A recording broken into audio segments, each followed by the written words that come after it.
A peppermill, a lion, and a champagne-soaked victory at the Indianapolis 500. Somehow, they all belong to the same car story. This is Peugeot, the brand that kept reinventing itself every time the road changed. It starts in 1810, not in a garage, but in a water-powered steel mill in eastern France. The Peugeot family pivoted from grain to metal, turning out saw blades, springs, umbrella ribs, and those famously indestructible coffee and pepper mills. The lion emblem first roared on saws, a promise of bite and durability. Decades before the first Peugeot automobile, the brand had already decided what it stood for: strength in the parts you can't see, and a kind of stubborn usefulness that outlives trends. Fast forward to the late 1800s. Bicycles are booming across Europe, and Peugeot, already comfortable with steel, precision, and scale, dives in. Then Armand Peugeot makes the jump that defines the family's future. At the 1889 Paris Exposition, he shows a steam tricycle. It's bold and immediately obsolete. Within a year, he ditches steam for petrol and builds a tiny gasoline car with a Daimler engine. That quick pivot, dropping a shiny new idea for a better one, becomes the brand's reflex. When the tech changes, Peugeot moves. Now, the part of the story where Peugeot quietly writes the movie. In the early 1910s, a band of rebellious engineers, nicknamed the Charlatans, worked with Swiss talent Ernest Henry to develop a racing engine that looks shockingly modern. Twin overhead cams for valves per cylinder, a low, efficient shape built to breathe at speed. That engine becomes a template for performance for the next 100 years. It isn't loud marketing. It's a quiet revolution inside the cylinder head. And then the Champagne, Indianapolis, 1913. On a scorching day, Jules Gou, in a Peugeot, dominates the 500 miles and wins by a margin that still echoes. The legend goes he sipped champagne at pit stops. Myth or not, the scene sticks because it captures something true about Peugeot in that era. Precision so good it feels like audacity. War and recovery reshaped the company, as they did most of Europe. After World War II, the 203 pulls Peugeot back onto the road. Compact, tough, unpretentious. Then comes a design language that ages like good glass and chrome. Working closely with the Italian house Pininfarina, Peugeot delivers the elegant 403 and the crisp line 404. These are cars that carry school children and diplomats, groceries and grand hopes, and they do it across continents. You could see them in Paris, in South America, in the heat and dust of Africa, starting every morning, shrugging at potholes, and racking up odometers that war like battle notes. The 504 arrives at the end of the 1960s and becomes a legend for durability. Long travel suspensions, sturdy drivetrains, and a simple, handsome shape make it the unofficial taxi of entire regions.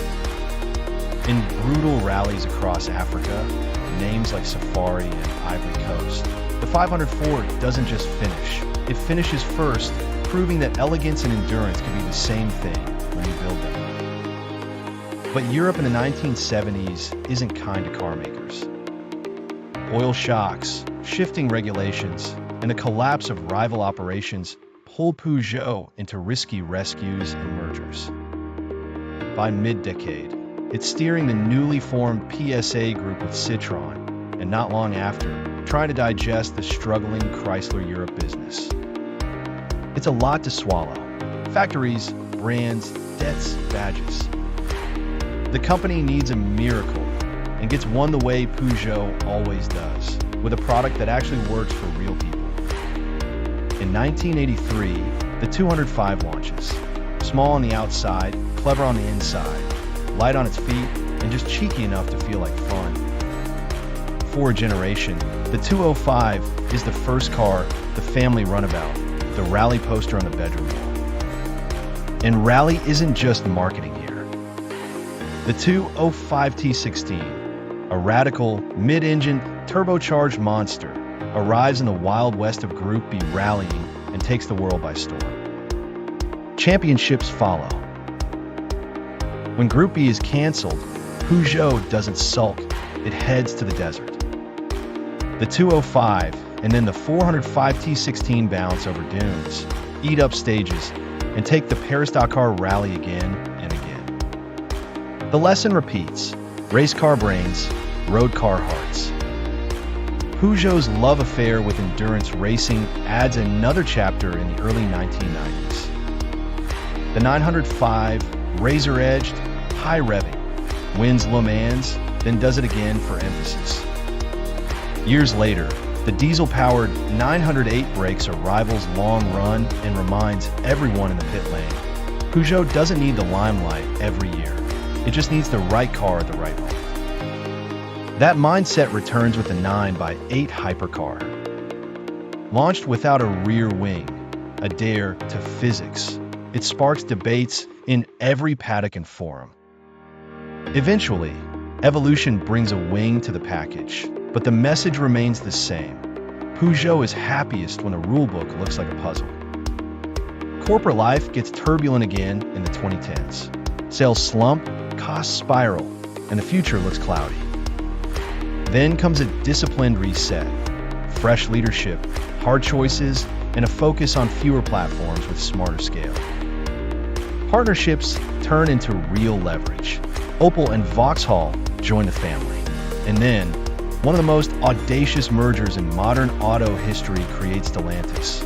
14 brands under one roof, each with a defined job. If there's a single thread running from a 19th century pepper mill to a 21st century electric crossover, it's adaptability. Peugeot's story isn't a straight climb. It's a series of bends taken at the correct speed. Steam to petrol before others let go of the past. Racers with twin cams and 4 valves when pushrods still ruled. Elegant sedans that felt at home in Paris and perfectly content carrying 6 people and a goat on a dirt road somewhere far from Paris. Group B glory, then desert dominance. Wingless experiments, then practical tweaks. Romantic, but always realistic. And there's something else, a quiet understanding of what a car has to be on a Tuesday. The 203 was a Tuesday car, so was the 504. The 205, absolutely. Even the 208 and E3008, designed to make everyday life easier, carry that DNA. Peugeot at its best builds cars that survive bad roads and bad weather and bad decisions, and still make you glance back when you lock the door. It's not hero worship, it's respect for the craft. So where does the line go next? The EV decade is a sorting hat for car companies. The ones that treat batteries like a gimmick will fade. The ones that treat them like a new set of first principles, weight, efficiency, software, charging speed, value, will shape the next 20 years. Peugeot's advantage is that it's been here before, just with different nouns. When the fuel changed, it changed. When the rules changed, it learned them faster. When the market asked for small and smart, it delivered the 205. When the world wanted proof, it went racing and brought the trophies home. If you pull back far enough, Peugeot's history reads like a set of moves you can copy. Keep the brand simple. Let design do some of the talking. Put engineering effort where it actually matters. Learn competition, sell in the showroom, and never ever get sentimental about yesterday's solution. That's how a saw-blade Lion ended up on a grill. That's how an engine blueprint from 1912 still echoes in modern performance. That's how a brand survives imperial roads, autostrad, autoroutes, autobahns, and everything in between.